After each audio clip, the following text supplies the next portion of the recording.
핵잠 의무 보유 시대, 이게 대체 무슨 얘기야 싶으실 수 있습니다. 기사 같이 보시죠. 위성락, 한미 핵잠 별도 협정 추진, 고농축 연료 안 쓸 겁니다. 라고 얘기를 했어요. 우리가 지금 얘기하고 있는 핵 잠수함이 이 동력을 핵 추진 잠수함을 우리가 보통 핵잠이라고 얘기를 하죠. 고농축 연료 안 쓰고 이제 핵을 씁니다. 더 빨라지고 더 오래 갈 거예요. 라는 거예요. 어제 위성락 실장의 얘기 직접 들어보고 오시죠. 핵잠 협력에 관련해서는 양측 간의 별도 협정이 필요하다는 데 의견을 같이 하고 이를 추진하기로 합의했습니다. 농축 재처리와 관련해서는 대통령님께서 여러 차례 비확산 의지를 강조하셨음을 미치게 설명했고, 우리의 역량이 한미 양국의 에너지 안보 측면에서 전략적인 협력 사안이라는 점도 강조했습니다. 내년 초에 미측의 실무 대표단이 방한해서 조인트 팩트시트 상의 안보 분야 사항을 사안별로 본격 협의하기로 하였습니다.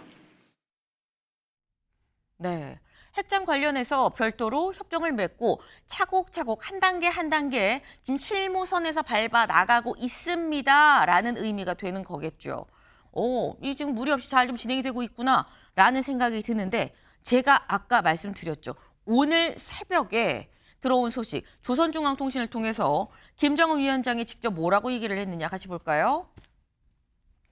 새로 건조한 핵잠수함, 핵전쟁 억제력이 중대한 변화다. 핵 방패가 강화될 거다라고 얘기를 하면서 핵으로 안전 보장을 하겠다는 결심은 불변합니다라고 얘기를 하면서 자신들이 만드는 8,700톤급 핵잠수함 건조를 직접 와서 현장에서 지도했습니다라는 걸 조선중앙통신을 통해서 직접 공개적으로 얘기를 했다라는 거예요. 직접 건조하는 현장에 와서 우리 이런 거 만들어요 라고 얘기를 하는 거죠. 니네만 있냐? 우리도 있거든 이라고 얘기하는 건데, 박창환 교수님, 이거는 뭐 어떻게 해석해야 되죠? 싸워보자는 거냐? 뭐냐? 어떻게 해석해야 되는 겁니까? 이건 불가피한 측면이 있습니다. 군비 경쟁이라고 하는 거는 네. 서로가 서로에게 지지 않기 위해서 계속돼서 업그레이드 되거든요. 우리가 핵무장이 아닌 이제 핵 잠수함을 도입하게 된 계기는 뭐니 해도 북한의 핵무장의 출발점이 있는 거예요. 그렇기 때문에 북한의 핵무장에 대비해서 우리가 핵무기를 가질 수는 없으니 그런 북한의 어떤 그 비대칭 전력에 대응하기 위한 수단으로 핵추진 잠수함을 도입을 한 거고요. 우리가 핵추진 잠수함을 도입하게 되면 북한의 핵무력 또는 북한의 군사력에 대한 굉장히 이제 중요한 견제 수단이 되거든요. 그럼 북한은 또 이걸 뛰어넘어야 되죠. 네. 그러다 보니까 맞대응 카드로서 핵추진 잠수함 건조를 저렇게 서두르는 모습이 될 텐데, 불가피한 면이 있습니다. 하지만 우리로서도 북한에 뒤지지 않는 군사력을 보유해야지만이 실질적으로 국민의 영토와 국민의 생명을 지킬 수 있기 때문에 이거는 북한이 핵추진 잠수함 만드는 거에 대해서 우리가 근본적인 문제, 너네가 핵무기 안 만들었으면 여기까지 안 왔어. 사실 이런 얘기를 할 수밖에 없는 국면이죠. 네. 니네만 있냐? 우리도 있다라고 얘기를 하는 거예요. 니네가 안 만들었으면 우리도 안 만들지라는 얘기를 할 수밖에 없다라는 말씀인 건데, 이렇게 되면 남쪽에도 핵잠, 북쪽에도 핵잠, 양쪽에 다 핵잠을 갖게 되는 상황인 거죠. 근데 여기에 나는 왜 빼? 나도 껴줘 라고 얘기하는 사람이 있습니다. 그게 누구냐? 동아일보 같이 볼까요? 다카이치입니다. 다카이치, 핵잠 도입 가능성 첫 시사. 전쟁 지속 능력 높여가야 됩니다. 라고 얘기를 했다라는 거죠. 여기 보겠습니다. 네, 요미우리 신문과의 인터뷰에서 뭐라고 얘기를 했느냐. 다카이치 사나이 일본 총리, 핵잠 도입 가능성에 대해서 모든 선택지를 배제하지 않고 억지력과 대응력 강화를 위해 필요한 정책을 다 검토할 겁니다. 라고 얘기를 했다라는 겁니다. 일본도 핵잠 도입하는 건가라는 생각이 들죠.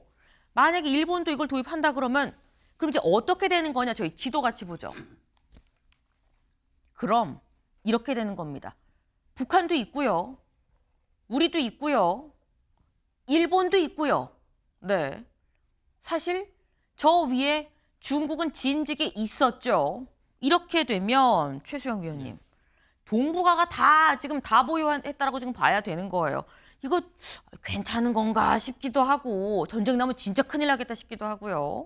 그러니까 이게 지금 핵잠이 이제 일종의 도미노 현상, 그러니까 동북아 질서에 남이 가지니까 우리도 가져야 된다는 지금 그런 도미노 현상이 나오고 있는데 네. 왜 이렇게 핵잠에 치중할까 보면 핵잠수함은요 비대칭 전력의 핵심입니다. 그러니까 우리가 잠수함을 흔히 보이지 않는 주먹이라고 하는데 네. 그 중에서도 핵잠은 주먹 중에서도 아주 강한 주먹이죠. 아하. 정말 상대를 치명적으로 한 방에 눕힐 수 있는 강한 주먹이기 때문에 누가 한 번 가지면 우리도 가져야 되는 일종의 그런 도미노 현상이 이루어질 수밖에 없는 사안인데, 근데 여기서 중요한 거는 이제 우리는 미국과의 관계를 통해서 지금 사실 4개 부처를 통해야 돼요.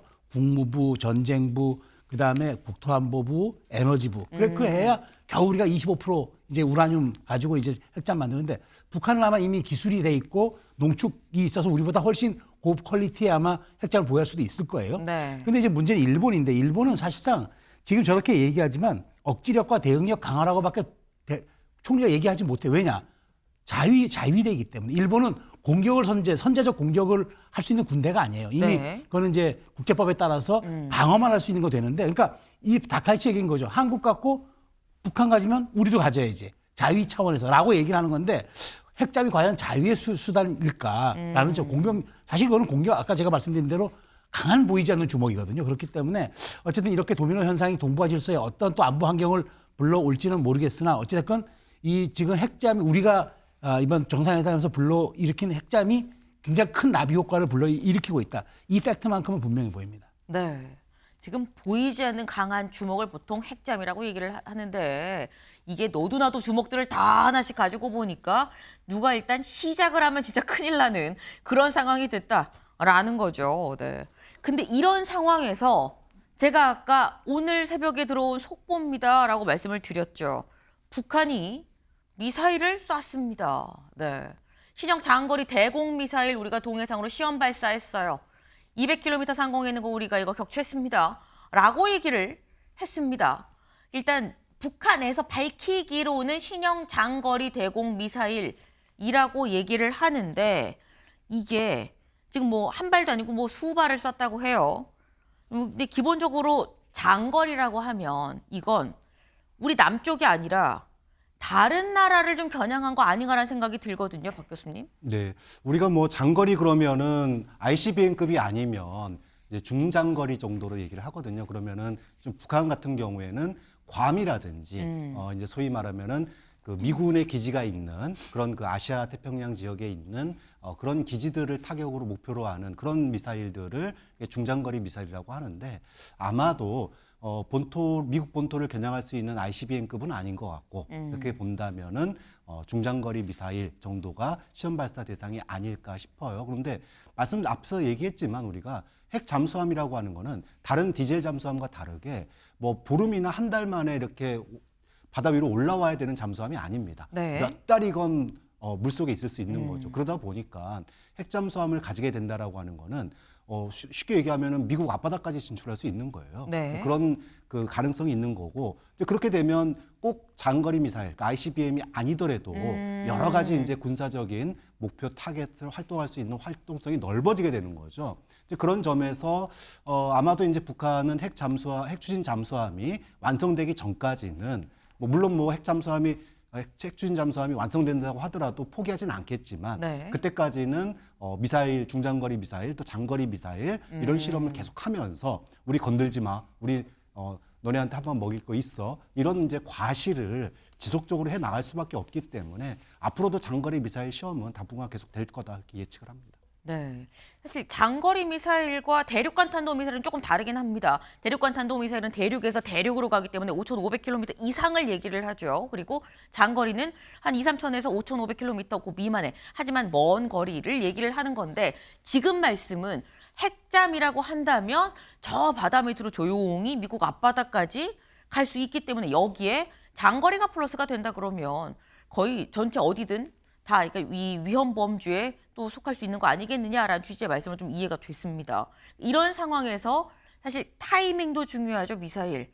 이렇게 핵잠 얘기하면서 미사일 시험하는 지금 이런 북한이 지금 우리 있다고, 우리 존재 잊지 말라고라고 아주 세게 외치고 있다라는 생각이 좀 드네요.